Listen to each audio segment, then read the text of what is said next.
आज दिनटा एमती थिला कि कही पार नथिला सासु बहु एमती कथारे जबी गलु जे किचन जाइकी देखला बेलू पिठा हो जाइथिला मोर बर्बाद बाध्य होई खाइबाकू पड़िला मते पानी भात खाई मन एते जे खराब हैला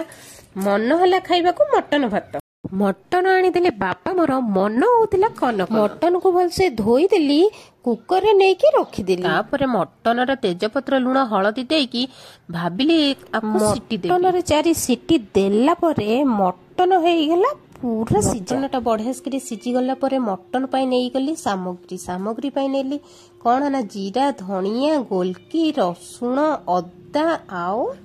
गरम मसला सब नहीं ताकू तार गोटे भलसे पेस्ट बनईदेली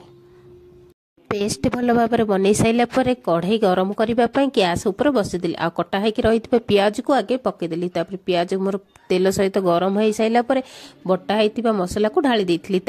हलदी आ टमाटर पकईकी गोले देती जेहेतु लुण आगु पकईकी सीझी से लुण पकईबार कौन आवश्यक ना मटन को जो सीझे रखी मटन को पकईकी किसी समय कषिदेली कषि साइला